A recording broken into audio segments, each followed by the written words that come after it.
penutup, gitu ya. Nah, lanjut sekarang.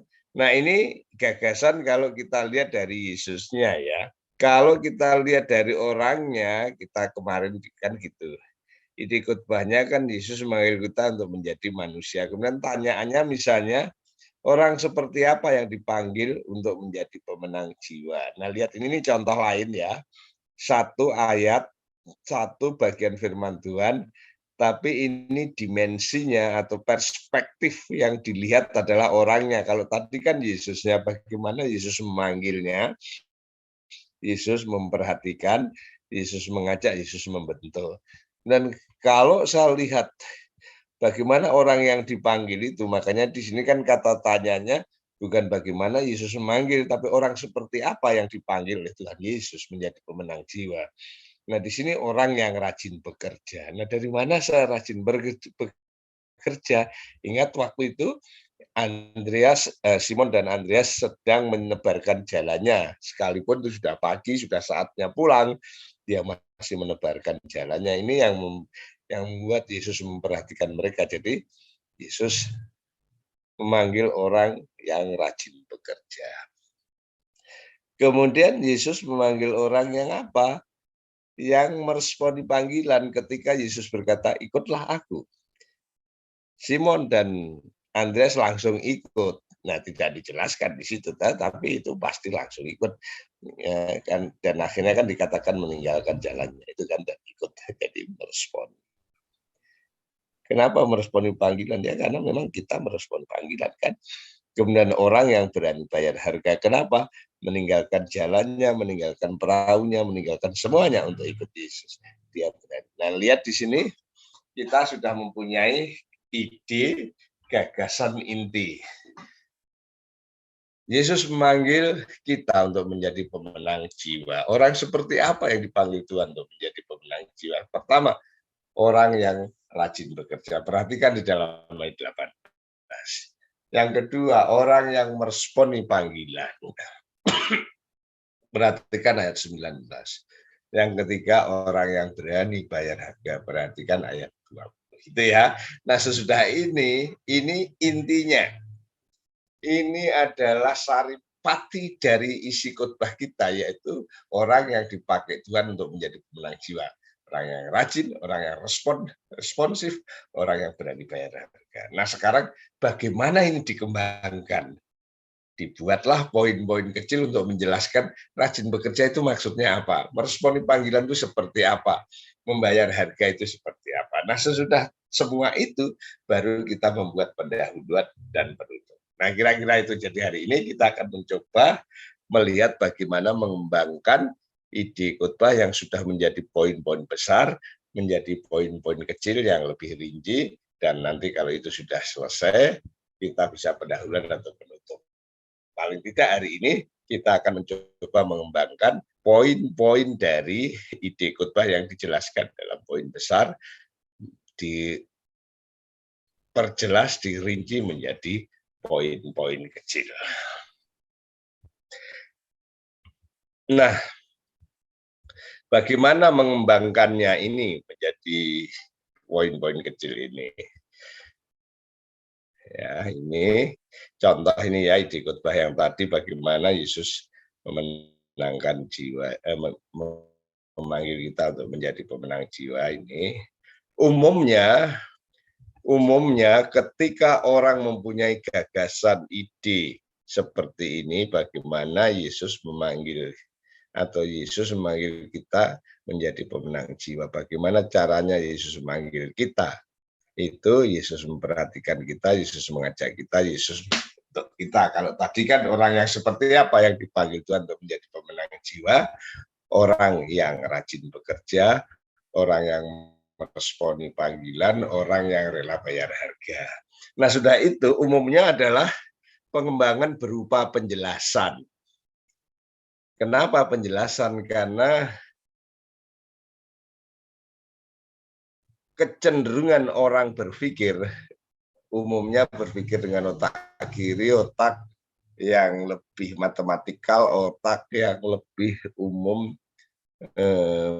mendapat penjelasan-penjelasan sehingga kita pun juga dengan nada yang sama, yang selaras, umumnya lebih gampang, lebih mudah dengan memberi penjelasan. Pengkhotbah pada umumnya lebih kuat memberi penjelasan. Jadi ketika bagaimana Yesus memanggil orang yang menjadi pemenang jiwa, Yesus memperhatikan kita. Kemudian kita pikir bagaimana menjelaskan Yesus memperhatikan kita. Yang kedua, Yesus mengajak kita bagaimana kita menjelaskan kepada umat, Yesus mengajak kita. Yang ketiga, Yesus membentuk kita. Bagaimana atau dari mana saya bisa menjelaskan bahwa Yesus itu membentuk kita. Nah, ini umumnya ya, jadi penjelasan gitu ya. Nah, penguraian secara umum adalah seperti ini. Yang namanya menjelaskan itu apa? Menjelaskan itu bisa memberi eksposisi. Eksposisi itu adalah secara gampang adalah penjelasan yang didasarkan kepada teks atau ayat Alkitab itu. Ya. Jadi bagaimana kita menjelaskan poin besar itu dengan memberikan uraian atau memberikan penjelasan berdasarkan ayat-ayatnya itu. Misalnya tadi kan yang pertama Yesus memperhatikan kita, atau bagaimana caranya Yesus memanggil kita untuk menjadi pemenang jiwa. Yang pertama Yesus memperhatikan kita. Kemudian baca teksnya. Baca teksnya kan ayat 18 kan, Yesus berjalan di tepi Danau Galilea dan melihat Simon dan saudaranya menebarkan jala itu toh dari terangnya. Kemudian saudara bisa menjelaskan teks itu, ya menjelaskannya bagaimana? Ya saudara jelaskan aja. Waktu itu misalnya di ayat kita bisa mendapat informasi dari Matius, dari Injil ini atau dari apa terserah, di mana waktu itu Yesus sedang berjalan di Danau Galilea, dan ketika dia berjalan menyusuri Danau Galilea itu, mata Tuhan tertuju kepada dua bersaudara, yaitu Simon Andreas yang rajin, yang bekerja, yang menebarkan jala sekalipun kala itu sudah pagi, dan pada umumnya para nelayan ketika sepanjang malam mereka sudah melaut dan paginya itu siap-siap pulang dan istirahat setelah sepanjang malam bekerja. Tetapi nampaknya di sini Tuhan Yesus begitu memperhatikan dua bersaudara itu, karena pagi itu dia pun masih bekerja, pagi itu dia pun masih menebarkan jala, pagi itu dia pun masih betul-betul mengerjakan tugasnya sebagai nelayan, yaitu menebarkan jala untuk mendapatkan ikan. Nah, Yesus tertarik dengan ini, dia memperhatikan, dia melihat, dia betul-betul matanya tertuju kepada seorang Simon dan Andreas yang sedang mengerjakan tugasnya menjala ikan. Nah, saudara bisa berimajinasi seperti ini. Tentunya di pantai kala itu ada banyak orang. Entah itu nelayan-nelayan yang sedang pulang, entah mungkin orang yang sedang berjemur untuk menikmati matahari pagi. Atau mungkin orang sekedar datang dan melihat keindahan alam di pantai Danau Galilea itu. Tapi yang menarik di sini Tuhan Yesus bukan hanya menikmati udara segar, mentari pagi yang menyinari, bukan hanya menikmati keindahan alam di situ, tapi dia tertuju matanya kepada Simon Petrus yang sedang bekerja. Nah, itu contoh eksposisi, masa eksposisi yang menjelaskan teks itu. Nah, sesudah itu bisa eksposisi menjelaskan dalam kehidupan masa kini. Itu contoh eksposisi. Tapi intinya menjelaskan, gitu ya. Tapi juga bukan hanya menjelaskan, bisa juga bukan hanya eksposisi maksud saya, bisa juga pendefinisian. Misalnya, tidak harus semuanya eksposisi, tidak harus semuanya pendefinisian, tergantung poinnya itu ya. Kalau poinnya itu terlalu multi makna, multi tafsir, atau mungkin agak susah untuk arti konkretnya, mungkin pendefinisian. Misalnya tadi yang poin kedua tadi ya, misalnya bagaimana Yesus Yesus memanggil murid-murid untuk menjadi pemenang jiwa. Yang kedua, Yesus mengajak kita. Nah, apa yang saya maksudkan mengajak? Nah, itu definisi. Atau yang mungkin kalau mengajak gampang ya. Mungkin yang kedua, yang poin yang tadi yang orang yang macam mana yang dipakai Tuhan untuk menjadi pemenang jiwa. Orang yang meresponi panggilan. Apa yang saya maksudkan dengan meresponi panggilan? Nah, itu tadi itu pendefinisian. Meresponi adalah menanggapi. Menanggapi dalam pengertian ada suara yang masuk di dalam telinganya, kemudian suara itu mungkin dipikirkan, direnungkan, kemudian setelah itu dia menanggapi panggilan itu. Ketika Yesus berkata, ikutlah aku. Dia berpikir, apa yang maksudnya ikutlah aku? Padahal dia sedang bekerja. Dia adalah seorang nelayan. Ini ada orang yang datang, yang mungkin bukan seorang nelayan. Dia adalah seorang guru yang datang dari Nazaret. Mungkin kala itu dia sudah sering datang ke situ. Tapi tiba-tiba dia berkata, ikutlah aku. Apa yang saya pikirkan? Apa yang saya renungkan?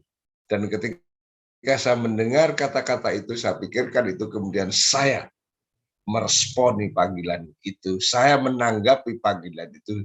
Saya memperhatikan dan melakoni panggilan itu yang saya sebut sebagai meresponi panggilan. Misalnya itu pendefinisian. Nggak harus bilang definisi, nggak gitu.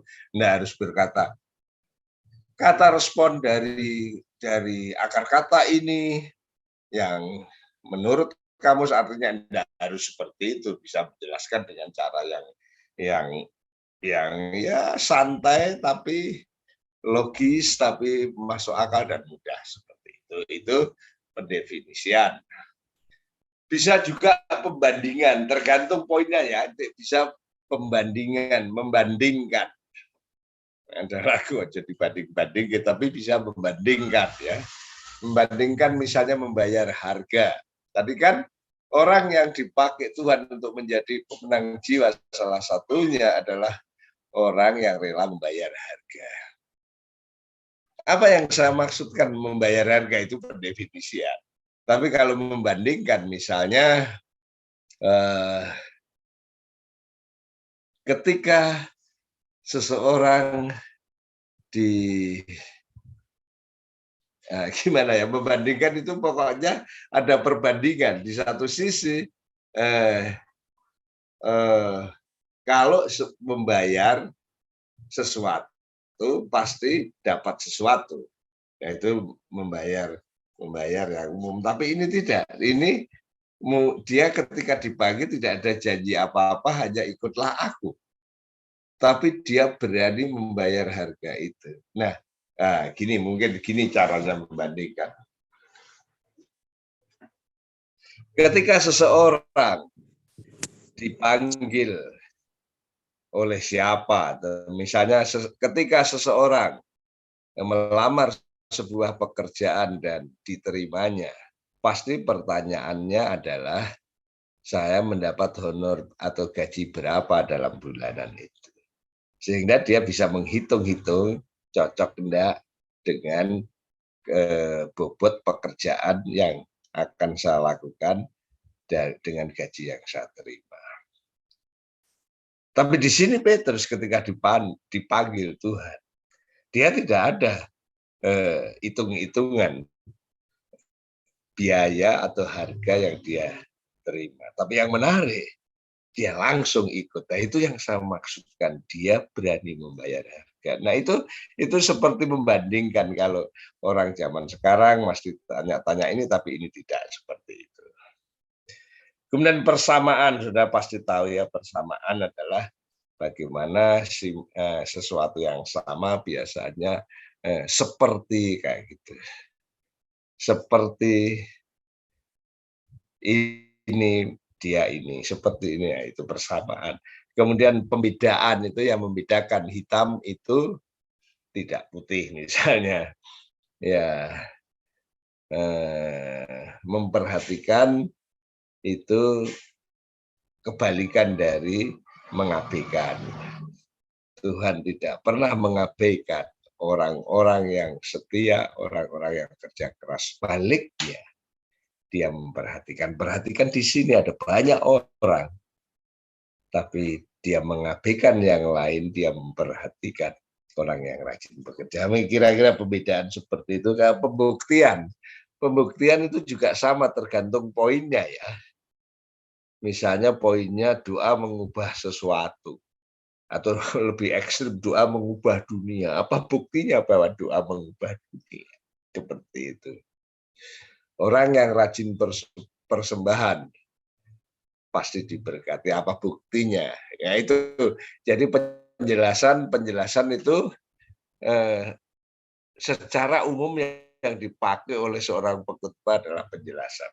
Nah, sekalipun penjelasan itu warna-warninya bisa macam-macam, bisa eksposisi, teksnya, eksposisi masa kini, bisa definisi, bisa pembandingan, entah itu pembandingan teks itu dengan teks yang lain, entah pembandingan prinsip itu dengan prinsip sekarang, bisa juga persamaan, menunjukkan persamaan, bisa pembedaan, bisa juga pembuktian, dan bisa yang lain. Intinya adalah bagaimana menjelaskan gagasan yang disampaikan di dalam pokok besar itu. Itu poin-poin kecil gitu ya. Nah, setelah itu, setelah dijelaskan itu cukup jelas, setelah dijelaskan itu kita punya pemikiran bahwa pendengar sudah mengerti, maka biasanya dimasukkan sebuah ilustrasi, sebuah gambaran yang membuat semakin jelas dan semakin indah untuk bisa dipahami baik secara akaliah maupun secara hati, rasa. Nah, itu ilustrasi. Nah, ilustrasi memang macam-macam. Bisa ilustrasi itu cerita-cerita yang ada di dalam Alkitab diceritakan dalam versi kita sehingga menarik, ataupun itu pengalaman pribadi kita yang cocok dengan poin yang sedang kita jelaskan, disampaikan. Bisa saja sudah suatu saat dulu ketika saya misalnya, ketika saya muda, atau ketika saya pelayanan di ini, atau ketika saya mengajar di sini. Jadi itu boleh, itu bisa, kalau itu cocok dengan poin besarnya. Kenapa? Ilustrasi itu menjadikan poin yang sudah jelas menjadi semakin jelas dan semakin indah, semakin bisa dicerna dengan akal dan pengalaman, dan akhirnya menyentuh hati untuk bisa dilakoni nanti. Itu pentingnya ilustrasi ya. Jadi ilustrasi bisa dari cerita Alkitab, bisa cerita kesaksian kita, bisa cerita-cerita yang Anda dapatkan entah melalui membaca buku, entah melalui cerita rakyat, entah melalui kisah-kisah yang sedang beredar di masa kini, entah peristiwa-peristiwa yang sedang top hit atau trending barangkali ya, atau cerita-cerita yang ada di sekitar kita. Bisa saja, misalnya baru saja Pak Jokowi mengikuti acara G20 yang ada di Denpasar, dan ini boleh saja seperti itu, sesuatu, tetapi yang ada keselarasan dengan poin utama. Jangan ketika kita cerita kemudian orang-orang mendengarnya apa hubungannya. Nah, itu berarti salah. Nah, itu kira-kira fungsi ilustrasi. Poin besar yang kita sudah jelaskan di dalam eksposisi, pendefinisian, pembandingan, persamaan, dan lain-lain itu diberi gambaran ilustrasi, entah itu dari cerita Alkitab, dari pengalaman kita, entah dari buku-buku, entah peristiwa sekitar yang sedang trending, entah apa yang menarik, misalnya Piala Dunia yang sedang ini, sesuatu yang up to date kala itu, sehingga menjadikan khotbah ini bukan hanya cerita masa lalu, tapi cerita masa kini, dan itu menjadi segar di dalam penerimaan pendengar. Nah, setelah itu baru kita memberi aplikasi. Kuali ini dulu. Aplikasi dalam kehidupan sehari-hari. Kenapa? Karena khotbah bukan hanya mengisi otak, khotbah juga bukan hanya menyentuh hati. Khotbah itu harus mengubah hidup seseorang, entah yang tadinya salah menjadi pikiran yang benar, entah hatinya yang berduka menjadi hati yang penuh sukacita, tapi lebih daripada itu bagaimana kebenaran itu diterapkan di dalam kehidupan sehari-hari sehingga umat bisa berubah semakin hari semakin serupa dengan apa yang Tuhan mau, semakin hari semakin mereka setia dengan rel yang Tuhan berikan melalui kebenaran firman Tuhan. Nah itu kira-kira aja. Jadi tahu ya. Jadi bagaimana sesudah gagasan utama, ide utama, kemudian ada poin-poin besar. Ya poin-poin besar itu dijelaskan dengan eksposisi, penelitian dan lain sebagainya. Tapi bukan hanya itu.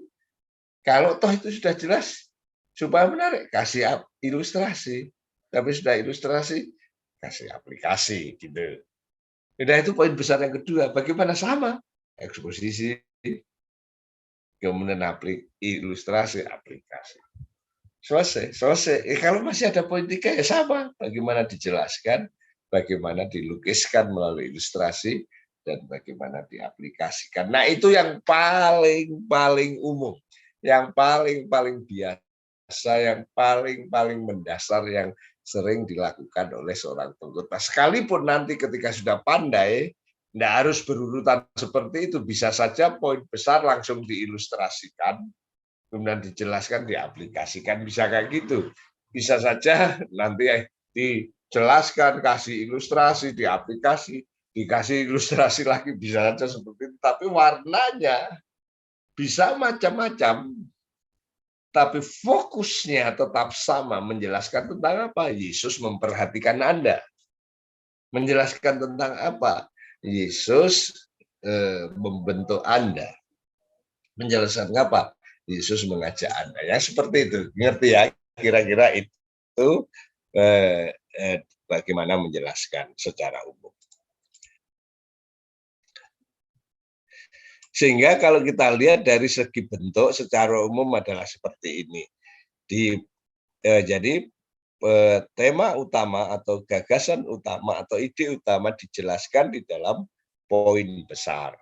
Poin besar dijelaskan melalui eksposisi. Yang macam-macam tadi, kemudian sesudah itu dikasih ilustrasi. Ilustrasi bisa dari Alkitab, dari pengalaman pribadi, dengan cerita-cerita, dengan bacaan, maupun dengan peristiwa-peristiwa yang ada. Kemudian aplikasi bagaimana penerapan yang tentunya meliputi bukan hanya akal kita mengerti, hati kita tersentuh, tapi perilaku yang berubah sesuai dengan apa yang dimau. Itu dari sudut bentuknya secara umum seperti ini. Nah, prosentasenya mana yang lebih panjang? Tergantung poin besarnya. Apakah poin besarnya lebih banyak dijelaskan atau lebih banyak dilukiskan? Apakah poin besarnya lebih banyak diaplikasikan atau dilukiskan? Nah, bagaimana kita bisa tahu? Ya kita sebagai pengkhotbah bisa tahu, misalnya doa mengubah hidupmu. Nah, itu sesuatu yang sudah dipahami atau sesuatu yang baru bagi mereka. Kalau sesuatu yang baru berarti penjelasan lebih banyak. Apakah itu sesuatu yang sudah ngerti, sudah berkali-kali dikhotbahkan hanya belum pernah dilakoni atau jarang dilakoni, itu berarti aplikasi yang lebih banyak gitu ya, ilustrasi lebih banyak supaya orang melakoni gitu. Jadi tergantung poin besarnya, tergantung analisis kita di dalam melihat poin itu dengan atau terkait dengan pendengarnya. Apakah benarnya sudah paham? Kalau sudah paham ya tidak usah terlalu banyak penjelasan, malah membosankan. Ataukah ini sesuatu yang baru? Nah kalau yang baru perlu dijelaskan. Itu ya kira-kira. Nah, itu dari sudut bentuk secara umum dari poin-poin kecil yang menjelaskan poin besar. Nah, eksposisi tadi sudah saya jelaskan apa yang dinyatakan oleh penulis atau penerima waktu itu. Kemudian kekinian adalah apa yang kita lihat di dalam kehidupan kita sehari-hari. Misalnya tadi ya, orang yang dipakai Tuhan adalah orang yang rajin bekerja. Teksnya kita sudah tahu ya, Yesus melihat orang yang rajin bekerja. Kemudian kalau kekinian kan kita bisa lihat. Saudara-saudara, kalau kita bisa memperhatikan seorang majikan ketika ingin menjaring karyawan yang bekerja di dalam perusahaannya, pasti dia mencari orang yang rajin bekerja.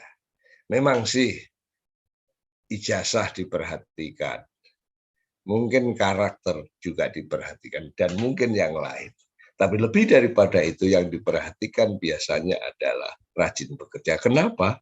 Karena dia mau menjadi karyawan di sebuah perusahaan yang tentunya adalah mengerjakan sesuatu, sehingga yang paling penting di sini adalah yang rajin bekerja. Nah, Yesus di sini mau menjadikan murid untuk menjadi pemenang jiwa, mau menjadikan kita pemenang jiwa. Dia mau orang yang rajin bekerja. Nah, itu kekinian, ya, eksposisi yang kini. Oke.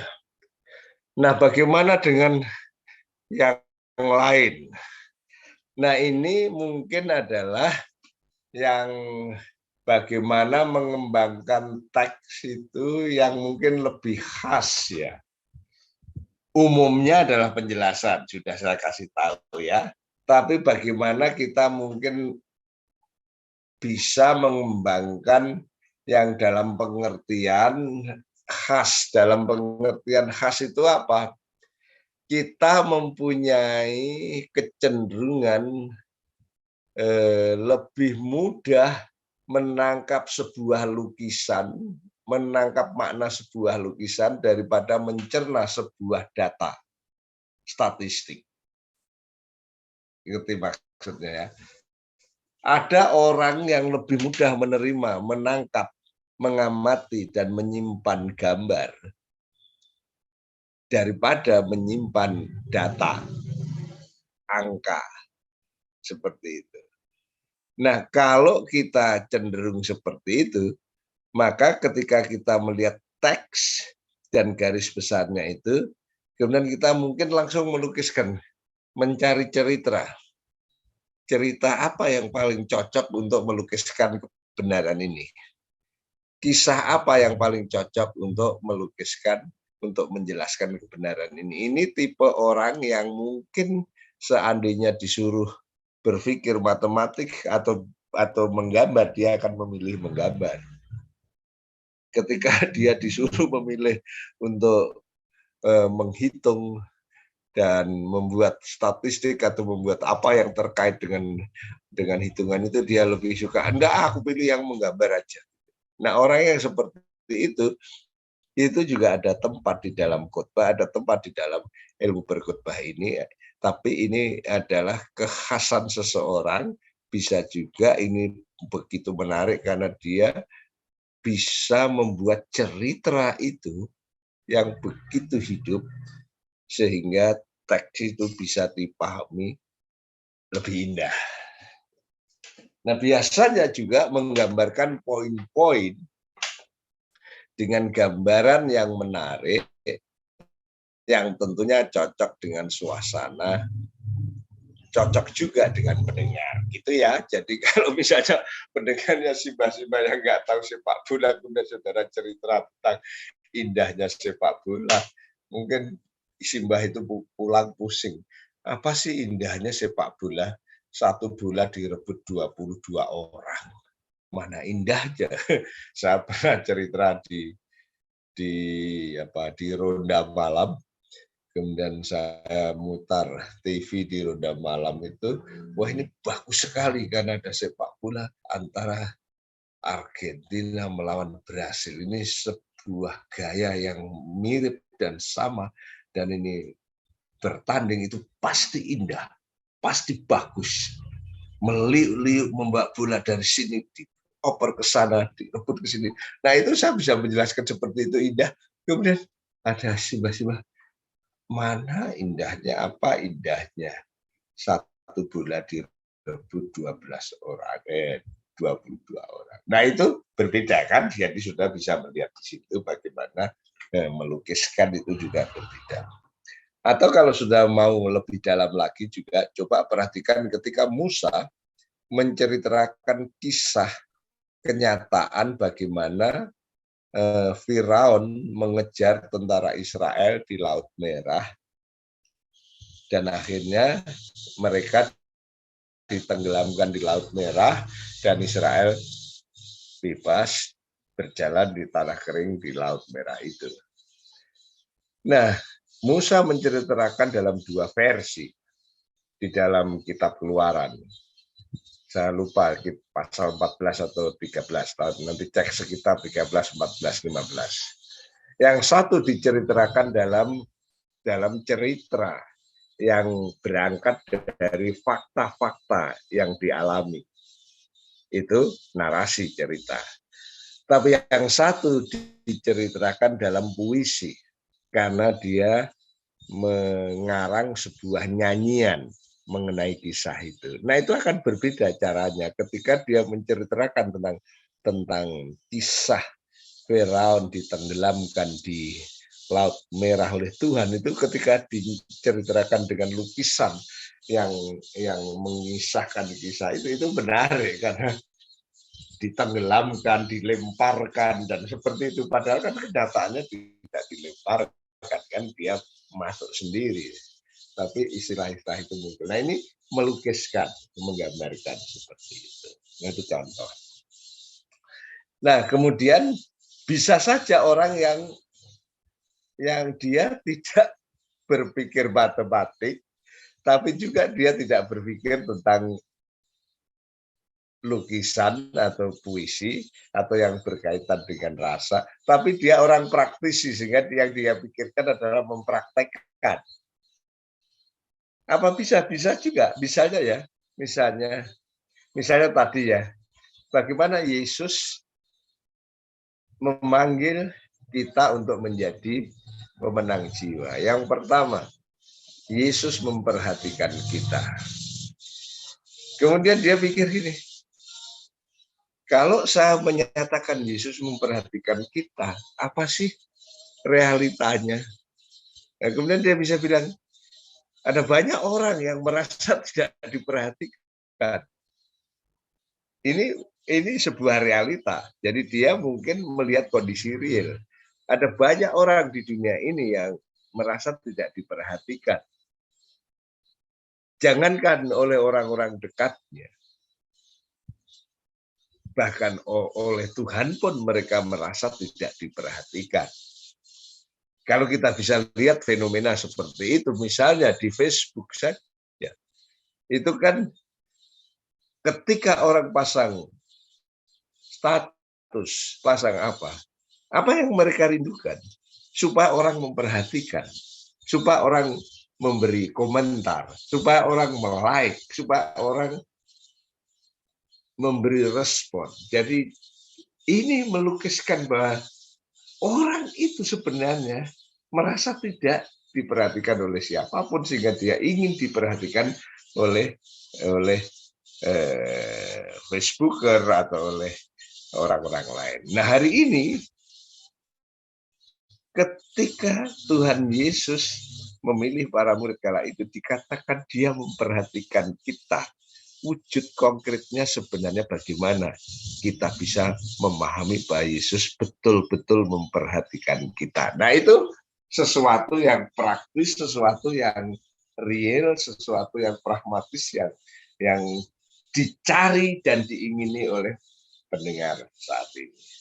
Nah ini kalau sudah mahir sih, tapi intinya adalah seperti yang tadi saya katakan, menjelaskan, kemudian memberi ilustrasi, kemudian memberi aplikasi. Tapi orang bisa saja lebih luas lagi, tidak harus menjelaskan atau menjelaskan sedikit, kemudian dia memberikan cerita lukisan yang bagus, kemudian diaplikasikan.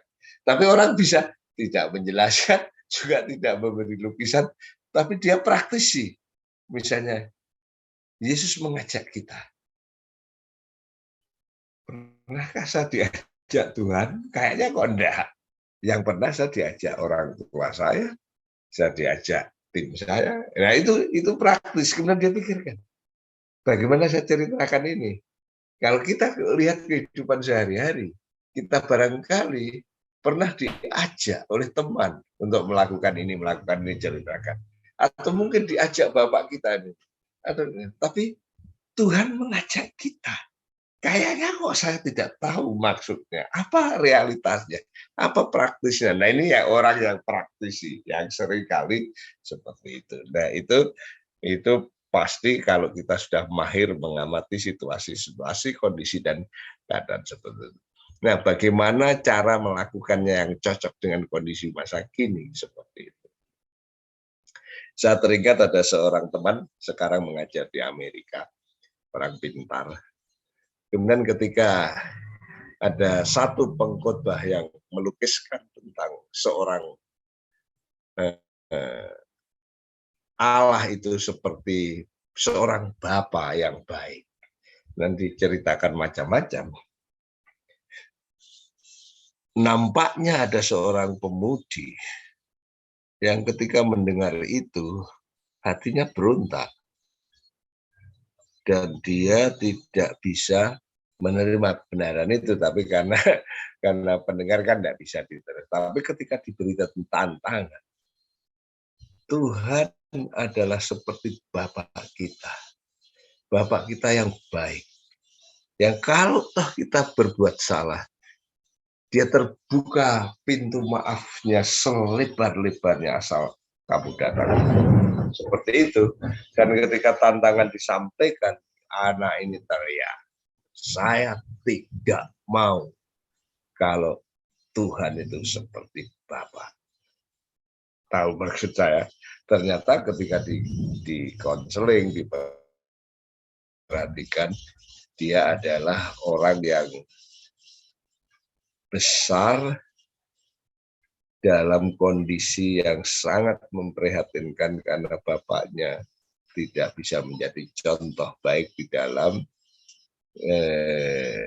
sebagai bapak terhadap anak maupun sebagai suami terhadap ibunya, sehingga gambaran seorang bapak yang baik tidak ada di dalam pikirannya. Bapak itu kurang ajar, bapak itu berlaku kasar terhadap ibu, bapak itu tidak memberi perhatian, bapak itu dan lain sebagainya lah. Pokoknya bahkan bapak itu melecehkan dirinya. Sehingga dia. Nah ini maksud saya, jadi orang mungkin melukiskan tentang bapak yang bagus, tapi dia tidak memikirkan praktek kehidupan sehari-hari orang lain. Jadi ini yang perlu hati-hati. Jadi kita perlu banyak hal yang dimensi-dimensi yang kita bisa kembangkan, kita bisa perhatikan. Tapi intinya, kalau yang wajar, yang umum, ketika gagasan utama dan poin besar sudah ada, dijelaskan, diberi aplikasi, dijelaskan, diberi ilustrasi, kemudian diberi aplikasi. Kalau kita nanti bisa berkembang, bisa saja penjelasannya sedikit, tapi lukisannya yang banyak. Kalau kita memang tipe orang yang melukis, kemudian aplikasi. Tapi kalau kita mungkin penjelasannya kurang, kemudian aplikasinya juga kurang, kita seorang praktisi, bagaimana melihat praktek kehidupan sehari-hari jemaat ini? Bagaimana praktek nyatanya? Kalau bilang Tuhan memperhatikan, gimana tuh itu memperhatikan? Tidak pernah kok saya diperhatikan. Kalau Tuhan mengajak, gimana cara ngajaknya saya tidak tahu. Kalau Tuhan membentuk, gimana membentuknya? Itu seorang praktisi. Nah, itu bisa dikembangkan di dalam penyajian khotbah, gitu ya. Nah, ini contoh-contoh sih. Nah, mungkin untuk terming pertama, ini saja dulu. Ini contoh tadi seperti misalnya ini yang dulu yang 9 ini menjadi pelayan Tuhan yang efektif. Bagaimana caranya memiliki kegiatan yang jelas, kemudian eksposisi teks, lihat teksnya seperti apa. Dalam ayat 13, nah ini kesibukan. Kemudian kalau eksposisi gini, bagaimana? Nah, itu dijelaskan. Ilustrasinya bagaimana ya, tergantung bagaimana. Oke, untuk timing pertama, jam pertama presentasi saya